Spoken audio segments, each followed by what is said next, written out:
Other media stories that are on our radar this week. One of the best-known investigative journalists on Japanese television is out of a job. Hiroko Kuniya hosted a primetime news program called Close Up Jendai on the public broadcaster NHK for 23 years. She gained a reputation for asking tough questions of the powerful, which made her one of a rare breed in the Japanese media. Her ouster is reportedly related to an interview she did in 2014 with Chief Cabinet Secretary Yoshihide Suga, in which she asked an unscripted question that upset the politician. Hosts Ichiro Furutachi of TV Asahi and Shige Tadakishi of TBS will also be replaced in April after criticizing the government's handling of new security legislation. Kensuke Okoshi, a news anchor at NHK, and TBS veteran Montemino have also recently lost their positions. According to the annual Press Freedom Index published by the Paris-based Reporters Without Borders, media freedom in Japan has deteriorated under Prime Minister Shinzo Abe. It was ranked at 11th place in the index in 2010. Abe was elected in 2012, and Japan has since sunk to 61st. Mr. Gunderson. I'm sorry, then came Chernobyl. And this is a picture of the nuclear core, what's left of it, at Chernobyl. It's called the elephant's foot. It's about 100 tons of molten nuclear material. A robot got in there and took that picture about a year after the nuclear accident. It was so highly radioactive that no one's gone near that ever since. Be done. It was heroism. During this operation, 600 pilots are fatally contaminated with radiation. All of them will die.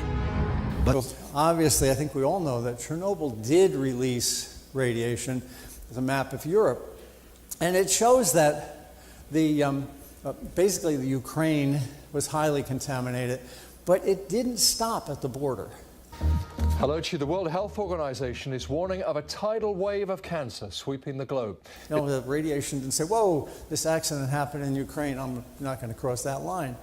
It was first detected up in Sweden, and then later it showed up in England. Even today, cattle in Wales cannot be eaten because they're contaminated. Even today, wild boar that hunters catch in Germany can't be eaten because they're radiologically contaminated. Even today, the Lapps in Lapland can't eat reindeer because they're contaminated. The after effects, take a look at Chernobyl. You know, we had the meltdown at 3 Mile Island. When I talked to people who live over there, they said that back in the day of the meltdown, that Middletown was a ghost town because everyone got the hell out of there because people were getting sick, and it was like that for years.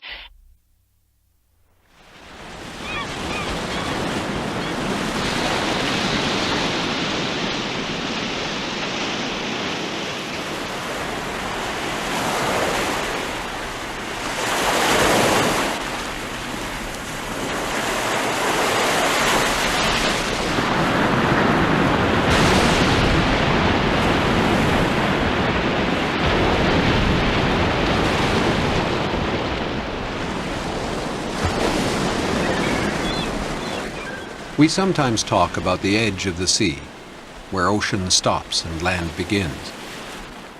But there is no permanent edge. Twice each day, the sea moves up and down as it is pulled by moon and sun.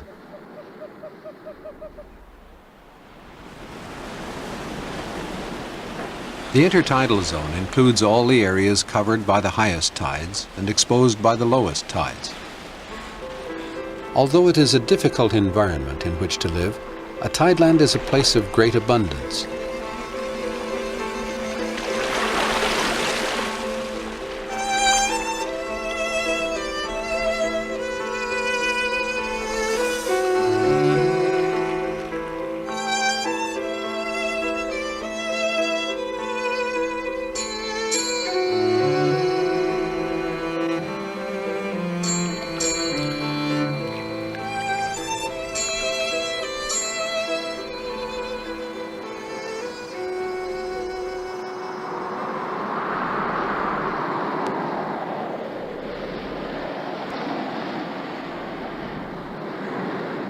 The coast of British Columbia is a maze of exposed shores, islands, and channels, totaling 27,000 kilometers in length.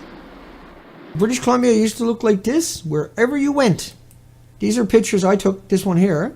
This is post-Fukushima. This is pre-Fukushima. This is post-Fukushima. We done 15,000 miles of coastlines, the arrows representing areas that we covered extensively in a tiny operation where we went ashore 5, 6, 7 islands a day, every day, 260 days, 15,000 miles of the coastline. We showed instead of life being normal, 5,600 species, they're all missing. And that the 4 million other species didn't come in and reseed the coastline. So we have an extinction event playing out in the Pacific Ocean. So these are all from the same spot. This is pre-Fukushima. This is post-Fukushima. The birds would starve. Pre-Fukushima, I couldn't put my Zodiac anywhere near the shoreline because you punch a hole in it. Now you can go ashore anywhere because there's nothing there. Pre-Fukushima, life everywhere. Post-Fukushima, the 4 million other species didn't even survive to reseed the coastline. Pre-Fukushima, study after study, British Columbia got 26,000 islands here in Canada. This is one of the most gorgeous places imaginable. It's heavily studied. Now everything is gone. There used to be 500 of these particular one species only. There's 78 of these sea anemone species. But just this one species would have 500 per square meter throughout the coastline. Some bays, that's all you would find there, basically, because they would dominate it in the very deepest backs of bays where there wasn't much flow. These things still thrived. Now, you would starve to death on those shorelines. Instead of being able to go anywhere on the coastline of British Columbia and just pick out a square meter and feed a dozen people, now you couldn't feed a little tiny bird. And all the birds have died throughout the coastline. They're also missing. We've done species counts on that. That's the documentation. You'll find that up at nuclearproctologist.org.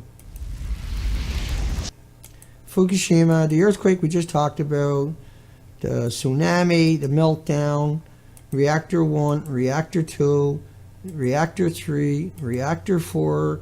They came out and told you it looked like that on the inside, that it looked like that on the inside, but we know they tore it all off, that there was nothing left. And that the homeless you see there, they can't tell you any difference because they're dead. They died shortly after. Anybody that went there died. That's a fact. That's how that works. That's why we have terrorist laws. That's why we got 9 million bags. 9 million bags from those 4 buildings.